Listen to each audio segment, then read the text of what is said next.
فبأي آلاء ربكما تكذبان بسم الله الرحمن الرحيم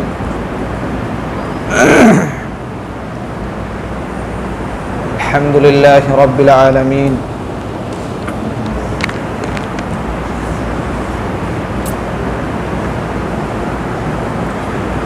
والصلاة والسلام على سيد الأنبياء والمرسلين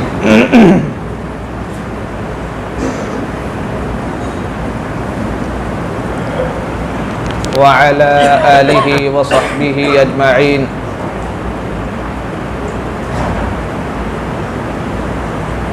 أما بعد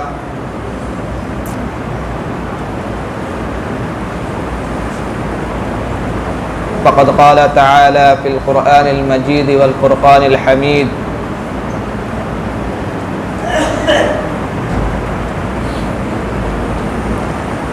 أعوذ بالله من الشيطان الرجيم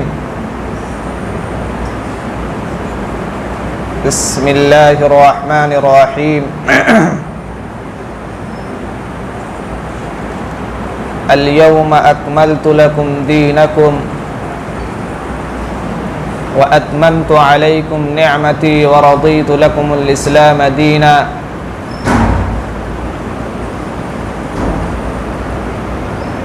وقال تعالى في مقام آخر وتمت كلمة ربك صدقا وعدلا لا مبدل لكلماته وهو السميع العليم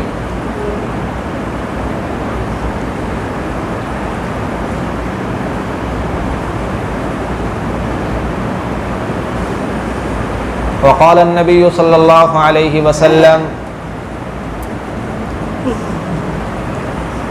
بني الإسلام على خمس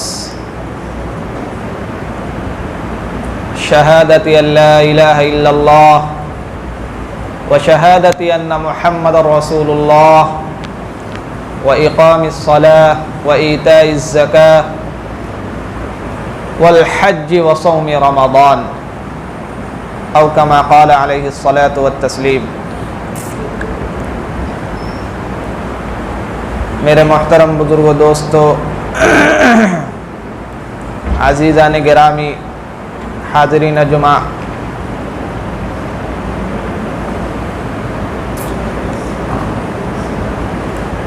ہم اور آپ جس شریعت کو ماننے والے ہیں اور جس شریعت کو ہم اور آپ فالو کرتے ہیں، جس شریعت کو ہم نے اوڑھنا بچھونا بنایا ہے اور جس کو ہم اپنی زندگی کی کامیابی سمجھتے ہیں کہ یہ شریعت، اس پر چلنا، اس کے مطابق اپنی صبح بنانا، اس کے مطابق اپنی شام بنانا اور اس کے مطابق ہمارے 24 گھنٹے کے جو اعمال ہیں اس کے مطابق ہوں، اس شریعت کا نام دین اسلام ہے۔ دین اسلام ایک مکمل شریعت ہے، ایک مکمل دستور ہے، قانون ہے، ایک مکمل ضابطۂ حیات ہے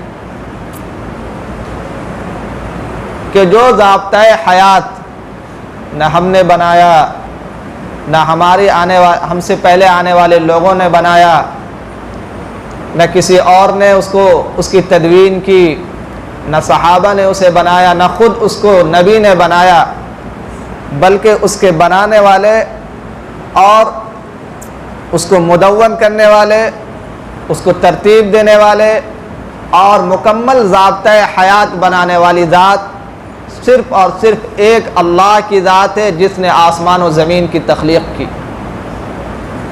یہ ہمارا اور آپ کا عقیدہ ہے کہ شریعت کا ایک بھی قانون، شریعت کا ایک بھی جزیہ ہم اور آپ تو کیا، ہمارے اور آپ کے پیغمبر جناب محمد رسول اللہ صلی اللہ علیہ وسلم کو بھی اختیار نہیں۔ کہ قرآن میں ہے کہ نبی بھی جو حکم تمہیں بتلاتا ہے ان ہوا الا وحی یوحی، وہ سب کا سب اللہ کی طرف سے بھیجے ہوئے وحی کے مانند ہے۔ وہ بھی وحی ہے، اگرچہ وحی غیر مطلوع لیکن اسے بھی وحی مانو، اور ان احکامات کو بھی اللہ کا حکم جانو، اور ان احکامات پر بھی اسی طرح عمل کرو جس طرح سے تم ان مسائل پر اور ان احکامات پر عمل کرتے ہو جن احکامات کو اللہ نے واضح طور سے قرآن میں ذکر کیا۔ پتہ چلا کہ شریعت کا مکمل قانون اور شریعت کا مکمل مسئلہ اور شریعت کے تمام جزئیات، تمام احکامات اللہ کے طرف سے بھیجا ہوا ہے۔ یہ ہمارے اور آپ کا عقیدہ ہے۔ اگر اس میں ذرا بھی خلل آیا، اگر ہم نے عمل کرتے ہوئے ہماری نیتوں میں ذرہ برابر بھی بگاڑ آیا تو گمراہی کا سبب بن سکتا ہے، گمراہی کی وجہ ہو سکتی ہے۔ تو ہم جس شریعت کو فالو کرتے ہیں، جس شریعت پر ہم اور آپ عمل کر رہے ہیں، اس شریعت کا نام اس کا نام دین شریعت اور دین اسلام ہے۔ اس میں کسی طرح کی دخل اندازی اور اس سے کجی، اس سے الگ کرنا یہ ہم اور آپ کو بالکل بھی گوارا نہیں۔ حضرات صحابہ کو تو شریعت کے حکم سے الگ ہونا یہ تو بہت دور کی بات، اللہ کے رسول صلی اللہ علیہ وسلم کا کوئی ایک چھوٹا حکم بھی ٹوٹ جائے یہ بھی گوارا نہیں تھا۔ ایک صحابی کے بارے میں آتا ہے کہ وہ ایک بادشاہ کے دربار میں کھانا کھا رہے تھے، تو بادشاہ کے دربار میں کھانا کھاتے ہوئے گرے ہوئے لقمہ کو انہوں نے اٹھا کر کے کھا لیا۔ بغل میں جو ان کے ساتھی تھے انہوں نے کچوکا مارا اور کہا کہ تم کیا کام کر رہے ہو؟ جانتے ہو کس کے دربار میں ہو؟ بادشاہ کے دربار میں ہو، بادشاہ کا دربار ہے، یہاں تم گرا ہوا لقمہ کھاؤ گے بادشاہ کو ناگوار ہوگا، بادشاہ اور اس کے حواریین اسے ناگوار سمجھیں گے، ناگواری محسوس ہوگی۔ تو انہوں نے کہا کہ ان جاہلوں اور احمقوں کی رعایت میں ہم اپنے محبوب جناب محمد رسول اللہ صلی اللہ علیہ وسلم کی سنت کو چھوڑ دیں، یہ ہم سے نہیں ہو سکتا۔ ایک صحابی ہیں حضرت عبداللہ بن مسعود رضی اللہ تعالی عنہ، یہ اللہ کے رسول صلی اللہ علیہ وسلم مسجد میں خطبہ دے رہے ہیں، تو مسجد میں خطبہ دیتے ہوئے کچھ لوگ جو ہے کھڑے بھی ہوتے ہیں، دور دراز میں کچھ لوگ کھڑے تھے، تو اللہ کے رسول صلی اللہ علیہ وسلم نے فرمایا کہ بیٹھ جاؤ۔ تو جب اللہ کے رسول صلی اللہ علیہ وسلم نے فرمایا بیٹھ جاؤ تو حضرت عبداللہ ابن مسعود رضی اللہ تعالی عنہ ابھی مسجد سے باہر ہی تھے، ابھی وہاں پر تھے جہاں پر چپل اور جوتے اتارے جاتے ہیں۔ حضرت عبداللہ ابن مسعود رضی اللہ تعالی عنہ کو جب یہ خبر ملی اور جب ان کے کان میں اللہ کے رسول کی یہ آواز ٹکرائی کہ اللہ کے رسول فرما رہے بیٹھ جاؤ، وہ وہیں بیٹھ گئے۔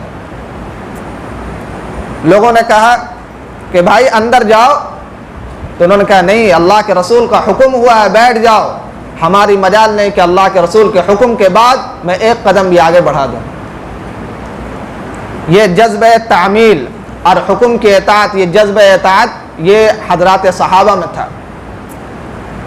ایک صحابی کے بارے میں تھا، دو صحابی ہیں، ان دونوں کو اللہ کے رسول صلی اللہ علیہ وسلم نے فرمایا کہ فلاں جگہ جاؤ، فلاں گاؤں جاؤ، اور عصر کی نماز یا غالباً عصر کی نماز انہوں نے فرمایا کہ عصر کی نماز وہاں پڑھنا۔ دونوں صحابی سے کہا کہ فلاں گاؤں جاؤ اور عصر کی نماز فلاں گاؤں میں پڑھنا۔ جب وہ دونوں چلنے نکلے وہاں پہنچنے کے لیے تو راستے ہی میں عصر کا وقت ہو گیا۔ تب اس میں سے ایک صحابی کہہ رہے ہیں کہ عصر کا وقت ہو گیا ہے، نماز پڑھ لو۔ تو دوسرا صحابی وہ کہہ رہا کہ نہیں، اللہ کے رسول نے کہا فلاں گاؤں میں نماز پڑھنی ہے، ہم فلاں گاؤں میں ہی نماز پڑھیں گے۔ دوسرا صحابی سمجھا رہے ہیں کہ بھائی اللہ کے رسول کے کہنے کا مقصد اور مطلب یہ تھا کہ تم اتنی تیزی کے ساتھ جاؤ کہ عصر کا وقت تم وہاں پاؤ اور عصر کی نماز تم وہاں پڑھ سکو، تیزی کے ساتھ جانا یہ مقصود تھا، لیکن ہم وہاں نہ پہنچ سکے، یہیں پر عصر کا وقت ہو گیا، ہم یہیں نماز پڑھ لیں گے۔ انہوں نے کہا نہیں، اللہ کے رسول نے جب کہہ دیا کہ عصر کی نماز آپ کو فلاں گاؤں میں پڑھنی ہے تو ہم فلاں گاؤں میں ہی پڑھیں گے۔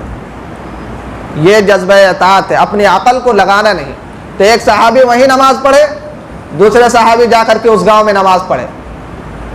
دونوں آئے اللہ کے رسول کے دربار میں اور کہا یا رسول اللہ ہم نے ایسا ایسا کیا, آپ نے کہا تھا کہ عصر کی نماز فلاں گاؤں میں پڑھنا, لیکن ہوا یہ کہ عصر کا وقت فلاں جگہ ہو گیا, تو انہوں نے پڑھ لیا, میں نے فلاں جگہ جا کر کے اسی گاؤں میں پڑھا. تو اللہ کے رسول نے فرمایا اصبتما, دونوں درست ہیں. کیوں؟ اس لیے کہ دونوں کی نیتیں درست تھیں. ہاں اجتہاد میں خطا ہوئی, غلطی سوچنے اور سمجھنے میں خطا ہوئی, نیت تو دونوں کی درست ہے, جذبہ اطاعت دونوں کے اندر ہے. تو یہ حضرات صحابہ تھے, جذبہ اطاعت اللہ کے رسول صلی اللہ علیہ وسلم نے حضرات صحابہ میں ایسا کوٹ کوٹ کر کے بھر دیا تھا. تو شریعت کے جو مسائل ہیں, شریعت کے جو احکامات ہیں, ان احکامات سے روگردانی, ان احکامات سے الگ ہو جانا, یہ تو تصور ہی نہیں کیا جا سکتا. اس کا تو ہمیں اور آپ کو اس کا خیال بھی نہیں آ سکتا, کسی حاشے خیال میں ہم سوچ بھی نہیں سکتے کہ ہم شریعت کے احکام کے علاوہ کسی اور حکم پر عمل کر لیں گے اور شریعت کے احکام کے علاوہ کسی اور حکم کو مان لیں گے. ابھی ایک جگہ اسلامی حکومت قائم ہوئی, بہت زمانے سے ان لوگوں نے اس کے لیے علم بغاوت بلند کر رکھا تھا, اور اللہ تبارک تعالیٰ نے ان کے ایمانی غیرت اور ایمانی حمیت کی لاج رکھ کر کے اللہ نے انہیں سلطنت اور حکومت دی. آج پوری دنیا میں شاید ہی کہیں ویسا اسلام اور ویسا نظام قانون اور ویسا نظام قرآن اور نظام اسلام چل رہا ہو جیسا اس ملک میں چل رہا ہے. وہاں کے کسی صاحب سے کسی نے انٹرویو لیا, اچھا یہ بتاؤ کہ تم اتنے لاغر ہو, اتنے کمزور ہو, نہ تمہارے پاس ہتھیار ہے, نہ تمہارے پاس طاقت ہے, تم سپر پاور طاقت سے کیسے لڑتے ہو؟ تم سپر پاور حکومتوں سے کیسے سامنے ہو جاتے ہو؟ تو انہوں نے کہا کہ یہ ہماری ایمانی غیرت اس پر آمادہ کرتی ہے. تو انہوں نے کہا ایمانی غیرت کا کیا مطلب ہے؟ انہوں نے کہا کہ ہمیں غیرت آتی ہے کہ جو شخص خدا کو نہ مانے, جو شخص اللہ کو نہ مانے, وہ ہم پر حکومت کرے, یہ ہماری غیرت کے خلاف ہے. اس غیرت ہمیں آمادہ کرتی ہے, چاہے تو ہم جان دے دیں یا یہ ہے کہ اسے نکال بھگائیں. یہاں حکومت اس شخص کی ہوگی جو اللہ کو مان رہا ہوگا, جو اللہ کے رسول کے حکم کے مطابق اپنی زندگی گزار رہا ہوگا. یہ ہماری ایمانی غیرت اس بات پر آمادہ کرتی ہے. تو جب بندے کا ایمان اس اعلیٰ درجے تک ہوتا ہے, جب بندے کا ایمان اس معیار کو ہوتا ہے, تو پھر کوئی سمجھوتا نہیں کرتا, پھر وہ کسی بھی قانون کے ساتھ اپنے قانون کو نہیں جوڑ سکتا. اگر دوسرا قانون ہماری شریعت سے, اگر دوسرا قانون ہمارے قرآن سے, اگر دوسرا قانون ہماری حدیث سے اگر ٹکرا رہا ہوگا تو ہم اس قانون کو پسے پشت ڈال دیں گے, اسے اپنے پیروں تلے ڈال دیں گے. لیکن ہم اپنے قانون سے, اپنی شریعت سے, اپنے اسلام سے کھلواڑ نہیں کریں گے. یہ کیوں باتیں کہی جا رہی ہیں؟ اس وجہ سے کہ ابھی بہت ہی زور و شور کے ساتھ, بہت ہنگامی سطح سے, ملکی سطح پر یہ آواز بلند کی جا رہی ہے کہ ملک میں UCC قانون نافذ کیا جائے. UCC کیا ہے؟ یونیفارم سول کوڈ,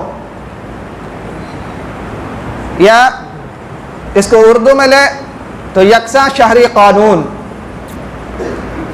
شہریت ترمیمی بل, اس کو مختلف ناموں سے جانا جا رہا ہے, لیکن جو سب سے زیادہ مشہور ہے وہ یہ کہ UCC, اسے لاگو کرنا, یہ قانون لانا, اسے پارلیمنٹ سے پاس کرا کر کے پورے ہندوستان میں اسے لاگو کرنا, اسے رائج کرنا, اور اس کے مطابق ہر دھرم کے لوگ, ہر مذہب کے لوگ اور ہر ریلیجن کے لوگ اس کے مطابق زندگی گزاریں گے. تو یہ قانون اور یہ فتنہ کوئی آج نیا نہیں ہے, 20 سال قبل یہ فتنہ اٹھایا گیا تھا. اور یہ فتنہ اٹھایا کیوں گیا؟ اس لیے کہ ہمارا جو سمویدھان ہے, ہمارا جو آئین ہے, اس آئین میں ایک دفعہ ہے, دفعہ 44 اس دفعہ میں انہوں نے شہریت ترمیمی بل یعنی یکساں سول کوڈ کا تذکرہ کیا, جس کو مدعا بنا کر کے یہ لوگ جو ہے ہمیشہ شہریت ترمیمی قانون اور یکساں سول کوڈ کو نافذ کرنے کا ہمیشہ فتنہ اٹھاتے رہتے ہیں. یہ یکساں سول کوڈ جو آئین 44 کیا ہے, اسے بھی سن لیجئے. اس میں یہ ہے 44 the state shall endeavor to secure the citizen a uniform civil code throughout the territory of India. کیا مطلب یہ ہوا کہ اسٹیٹ کوئی بھی گورنمنٹ اسے یہ حق حاصل ہوگا کہ وہ اپنے قانون کو نافذ کرنے کے لیے اور لوگوں کو اور اپنے نظام کو بالادست بنانے کے لیے اور اس کو مضبوط بنانے کے لیے اگر کسی طرح کا کوئی دھرم یا یہ ہے کہ کوئی مذہب آڑے آ رہا ہوگا تو اس مذہب کے خلاف عمل کیا جا سکتا ہے. یہ ان کا قانون انہوں نے بنایا. تو جس وقت یہ قانون بنا اس کے بعد سے ہی اس آئین کے اس دفعہ پر ہمیشہ اعتراض ہوتے رہا کہ تمہارا یہ دفعہ اور آئین کا یہ جو نقطہ ہے یہ اسے ہٹایا جائے. اسی کو بنیاد بنا کر کے ہمیشہ یہ فتنہ اچھالا جاتا ہے کہ ہم یکساں سول کوڈ نافذ کر دیں گے تو نظام میں زندگی بدل جائے گا, ترقی آ جائے گی, ہمارا عروج ہو جائے گا, ہم جو ہے ابھی جس پستی کے ساتھ ہے اس پستی سے الٹ کر کے ایک معیار پہ چلے جائیں گے. یاد رکھیے یہ سب کہنے کی باتیں ہیں. اچھا اس کے اندر کیا چیزیں ہوں گی اور یکساں سول کوڈ میں یہ کہ یکساں جو انہوں نے یونیفارم سول کوڈ UCC اس کے اندر کیا تجاویز ہیں, کیا تبدیلیاں ہوں گی, شریعت کے ساتھ یہ کیسے متصادم ہے, اس پر واضح ابھی کوئی تجویز لا کمیشن نے پیش نہیں کیا. لیکن جو لوگ اندازہ لگا رہے ہیں اور قانون کے جو جانکار ہیں اور قانون پر جو بصیرت رکھتے ہیں اس لحاظ سے دینک بھاسکر ایک نیوز پیپر ہے, ہندی نیوز پیپر, انہوں نے ایک انٹرویو شائع کیا جو قانون داں حضرات کا انٹرویو ہے. اس میں جو انہوں نے لکھا مسلسل مستقل 10-12 تجاویز دیے جن میں سے اکثر تجاویز شریعت سے بالکل متصادم ہے, شریعت سے بالکل ساری اکثر تجویزیں ٹکرا رہی ہیں. اس میں ایک بات کیا کہ لڑکیوں کی شادی کی عمر اب تک تو 18 تھی, اب شادی کی عمر 21 کر دی جائے گی کہ لڑکیاں جو شادی کر سکیں گی وہ 21 کے بعد شادی ہوگی, ان کی 21 سے پہلے اگر شادی کر دی گئی تو قانونی اعتبار سے وہ جرم کہلائے گا. اچھا یہ شریعت سے کیسے متصادم ہے؟ شریعت سے متصادم تو ہے لیکن بہت زیادہ متصادم نہیں ہے. شریعت سے ٹکرا تو رہا ہے یہ قانون لیکن بہت زیادہ ٹکرا نہیں رہا ہے, اس لیے کہ شریعت کہتی ہے کہ جب لڑکی بالغ ہو جائے, خواہ وہ 9 سال کی عمر میں بالغ ہو, 12 سال میں, 13 سال میں یا 15 سال, جتنی عمر میں بالغ ہو, لڑکی کے بالغ ہونے کے بعد لڑکی کو نکاح کرنے کا خود اختیار ہے. اب لڑکی نکاح کر سکتی ہے, اب اس کا نکاح کرایا جا سکتا ہے. تو شریعت تو یہ کہتی ہے کہ بلوغت کے بعد لڑکی کا نکاح ہو سکتا ہے, لیکن قانون کہتا ہے کہ نہیں, تم لڑکی کا نکاح 21 کے بعد کرو, 21. تو شریعت کہتی ہے کہ ٹھیک ہے تم 21 کے بعد کرو, 25 کے بعد کرو, نہ کرو, اس سے کوئی مطلب نہیں. ہاں ہماری یہاں شریعت یہ ہے کہ شادی ہو سکتی ہے, اگر وہ بالغ ہونے کے بعد شادی کر لے تو وہ نکاح اور وہ شادی جائز کہلائے گی. یہ تو بات کوئی بہت زیادہ نہیں, متصادم نہیں. لیکن اس کے علاوہ اور بھی تجاویز ہے. دوسری تجویز طلاق. وہ کہتے ہیں قانون کہتا ہے ہندوستان کا قانون, اور یہ ابھی یکساں سول کوڈ کے لحاظ سے جو قانون ہوگا وہ قانون کہے گا کہ طلاق کا حق جتنا مرد کو ہے اتنا ہی طلاق کا حق عورت کو بھی ہوگا. یعنی جس طرح سے مرد طلاق دے سکتا ہے, 1 طلاق, 2 طلاق, 3 طلاق, اسی طرح سے عورت بھی اگر چاہے کہ مرد سے الگ ہونا چاہے, مرد سے جدا ہونا چاہے, مرد کو چھوڑنا چاہے تو عورت کو بھی اختیار ہے کہ وہ طلاق دے. یاد رکھیں یہ سراسر شریعت کے خلاف قانون ہے. یہ سراسر اسلام, حدیث اور قرآن کے خلاف قانون ہے. قرآن کہتا ہے, حدیث کہتی ہے, شریعت کہتی ہے کہ طلاق کا اختیار صرف اور صرف مرد کو ہے, عورت کو طلاق کا اختیار نہیں.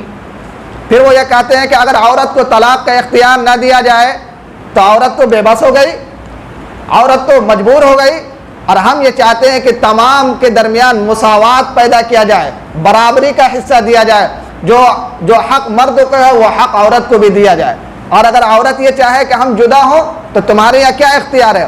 مرد اگر جدائیگی کو چاہے تو وہ طلاق دے کر کے چلا جائے, لیکن عورت کو اگر جدائیگی چاہیے عورت کو اگر فراق چاہیے، عورت اگر الگ ہونا چاہے تو ان سے یہ کہا جائے گا کہ آپ نے شریعت کو پڑھا نہیں، آپ نے شریعت کو سمجھا نہیں، آپ نے دین اسلام کو سمجھا نہیں۔ شریعت نے عورت کو بھی حق دیا، لیکن حق طلاق نہیں دیا، فسخ نکاح کا حق دیا ہے، خلا کا حق دیا ہے۔ اگر عورت یہ چاہے کہ نہیں مجھے اس مرد کے ساتھ نہیں رہنا ہے، مجھے اس لڑکے کے ساتھ نہیں رہنا ہے، تو اب عورت کو اس بات کا حق حاصل ہے کہ وہ وقت کے ولی کے پاس، وقت کے حاکم کے پاس اور وقت کے دارالقضاء کے قاضی کے پاس جا کر کے فسخ نکاح کا دعویٰ دائر کرے، اور وہ یہ کہے کہ میں فلاں مرد کے ساتھ میرا نکاح ہے، ہم اس کے ساتھ نہیں رہنا چاہتے، ہم اس سے جدائیگی چاہتے ہیں، ہم اس سے الگ ہونا چاہتے ہیں، تو قاضی کو یہ اختیار حاصل ہے کہ وہ فسخ نکاح کرا دے، تو اس سے جدائیگی ہو جائے گی۔ دوسرا اسے اختیار دیا گیا ہے خلا کا، کہ مرد زوجین باہمی رضامندی سے خلا لے سکتے ہیں، عورت خلا لے سکتی ہے، یہ اختیار ہے عورت کو۔ عورت کو طلاق کا اختیار نہیں دیا گیا، کیوں؟ اس لیے کہ عورت کو ناقص العقل کہا گیا، ایک کنفرم بات ہے۔ لوگ اس میں تعویل کرتے رہتے ہیں کہ نہیں عورت کو بھی اتنا ہی حق ہے، اتنا ہی عقل ہے جتنا مرد کو عقل ہے، یہ سب فضول کی باتیں ہیں۔ عورت ناقص العقل والدین، حدیث کہتی ہے عورت ناقص العقل ہے، ناقص الدین بھی ہے، دین کے لحاظ سے بھی وہ کامل عمل پیرا نہیں ہے، اور عقل کے لحاظ سے بھی اللہ تبارک نے اس کو کامل نہیں بنایا، ناتمام بنایا ہے۔ اور یہ عورت کے، اس میں عورت کی برائی نہیں بلکہ عورت کی خوبی ہے، اور اللہ کے رسول صلی اللہ علیہ وسلم نے فرمایا کہ عورت ناقص العقل والدین، جب عورت کو اللہ تبارک تعالیٰ نے عقل کم دی، عقل کے اعتبار سے وہ ناتمام ہے، تو اللہ نے اسے طلاق کا بھی اختیار اللہ نے اس سے چھین لیا۔ کیوں؟ اس وجہ سے کہ اگر طلاق کا اختیار عورت کو دے دی جائے تو وہ اپنے ناقص العقل ہونے کی بنیاد پر ہر روز طلاق دے رہی ہوگی اپنے شوہر کو۔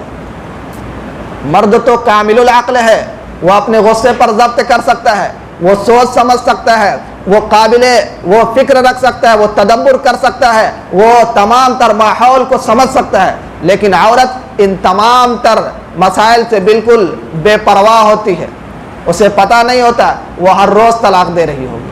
اسی لیے اللہ نے اور شریعت نے اس سے طلاق کا حق دیا، اس سے فسخ نکاح کا حق دیا، خلا کا حق دیا، اور اس خلا کو بھی، فسخ نکاح کو بھی تھوڑا دشوار بنایا تاکہ آسانی کے ساتھ وہ خلا نہ لے لے، آسانی کے ساتھ وہ فسخ نکاح نہ کرا لے۔ لیکن آج کا قانون کہتا ہے نہیں، یہ تو بڑے ظلم کی بات ہے، بڑی زیادتی کی بات ہے، عورتوں کے ساتھ ظلم ہے کہ تم تو خود تو طلاق کا حق رکھتے ہو اور اسے طلاق کا حق نہیں دیتے۔ وہ کہتے ہیں کہ نہیں، اسے بھی طلاق کا حق ہوگا۔ اچھا، دوسری تجویز میں ایک تجویز یہ بھی ہے، ترکہ میراث۔ شریعت کہتی ہے کہ میراث میں عورت کو ایک حصہ اور مرد کو 2 حصہ ملے گا، لڑکے کو 2 حصہ۔ کیا مطلب؟ یعنی ایک شخص کا جب انتقال ہو گیا تو انتقال ہونے کے بعد اس کے پیچھے جو اس کے ورثہ ہے، جو اس کی جائیداد ہے، جو اس کی مالیت ہے، جو اس کے اموال ہیں، اس کی تقسیم ہونی ہے۔ پھر اس کی تقسیم کیسے ہوگی؟ اس کے پیچھے اس کی بیوی ہے، اس کا لڑکا ہے، اس کی بیٹی ہے، اس کے ماں باپ ہے، وغیرہ وغیرہ۔ تو کن کو یہ حصے ملیں گے، کن کو نہیں ملے گا، کن کو کتنا ملے گا، پورا قانون قرآن میں خود مذکور ہے۔ قرآن میں سورہ نساء میں باضابطہ طور سے اللہ تبارک و تعالیٰ نے اس کا تذکرہ کیا ہے، مکمل 2 بڑی بڑی آیتیں اسی کے عنوان سے مذکور ہے کہ ہم ترکہ میں لوگوں کے چھوڑے ہوئے جائیداد اور اموال کو باہمی رضامند، اموال کو جو ان کے پیچھے اولاد ہے، جو ان کی بیٹیاں ہیں اور جو بھی ورثہ ہے، ان کے درمیان کیسے تقسیم ہوگا۔ تو اس میں سب سے بنیادی اور سب سے پہلا قانون ہے للذکر مثل حظ الانثیین، کہ عورت کو، لڑکی کو 1 حصہ، مرد کو، لڑکا کو 2 حصہ ملے گا۔ کیا مطلب؟ یعنی جو بھی جائیداد ایک مرنے والا شخص چھوڑا ہے اس کے کل 3 حصے کیے جائیں گے، اور 3 حصہ میں سے 1 حصہ لڑکی کو اور 2 حصہ لڑکے کو ملے گا۔ جیسے مثال کے طور پر اگر ایک شخص کا انتقال ہوا، اس نے اپنے پیچھے 60,000 روپیہ چھوڑے، اس 60,000 روپیہ میں اور اس کا 1 لڑکا اور 1 لڑکی ہے، 1 لڑکا اور 1 لڑکی ہے، تو اب اس کے درمیان تقسیم کیسے ہوگی؟ تو فرما رہے کہ اس 60,000 کو 3 حصوں میں تقسیم کیجئے اور 20,000 لڑکی کو دیجئے، 40,000 لڑکے کو دیجئے۔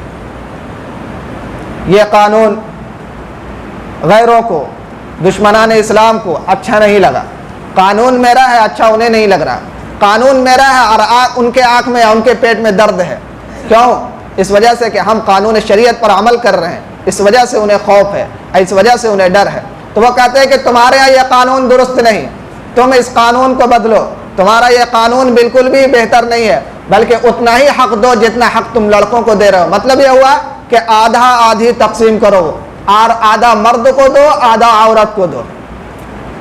لیکن انہوں نے قانون کے اس جزیے کو دیکھا, دوسرے جزیے کو نہیں دیکھا. یاد رکھیے, شریعت ہمارے اور آپ کی بنائی ہوئی نہیں ہے, شریعت اللہ کی بنائی ہوئی ہے. اللہ تبارک و تعالیٰ نے پورا نظام شریعت بنایا, ہمیں دیا, ہمیں اس میں کچھ چھیڑ چھاڑ کرنے کی ضرورت نہیں ہے.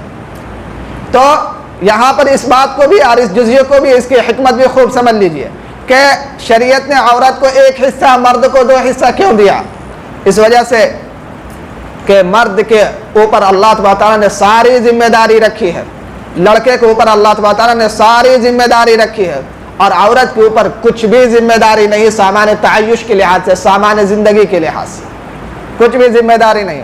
اسی وجہ سے جب ہم نکاح کرا رہے ہوتے ہیں, جب ایک لڑکا اور ایک لڑکی کو جب اس ازدواجی زندگی کے ساتھ متعلق کر رہے ہوتے ہیں, تو اسی وقت ہم کہہ رہے ہیں, لڑکے سے کہہ رہے ہوتے ہیں کہ لڑکی کا سارا نان, سارا نفقہ اور سارا سکنا, اس کی ذمہ داری تمہارے اوپر ہے, اس کے ساتھ تم قبول کرتے ہو یا نہیں. معلوم ہوا کہ ہم نے لڑکی کی ساری ذمہ داری, نان, نفقہ, سکنا, یہ ساری ذمہ داری ہم نے کس کے اوپر ڈال دی؟ لڑکے کے اوپر ڈال دی. تو جب ساری ذمہ داری لڑکا پر آ گئی, اب لڑکی بالکل خالی ہو گئی, اب لڑکی کو سامان تعیش کی ضرورت نہیں, اب سارے ضروریات کے سامان کی ضرورت کنہیں ہوں گی؟ لڑکا کو ہوگی. اسی لیے اللہ نے اور شریعت نے لڑکے کو 2 حصہ دیا اور لڑکی کو 1 حصہ دیا. اور لڑکی کو بھی جو 1 حصہ دیا گیا, گویا اس کے اعزاز میں دیا گیا, ورنہ ذمہ داری کے لحاظ سے وہ تو بالکل خالی ہے, فارغ ہے. لیکن یہ بات سمجھ میں آتی نہیں.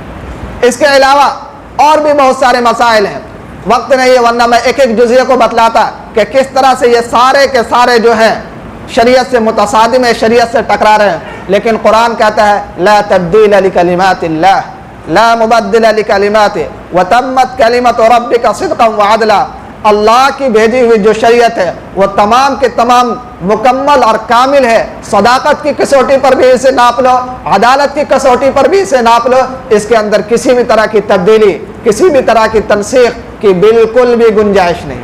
اس لیے کہ اس شریعت کو اتارنے والا, اس شریعت کو بنانے والا وہی ذات ہے جس نے آسمان و زمین کو بنایا.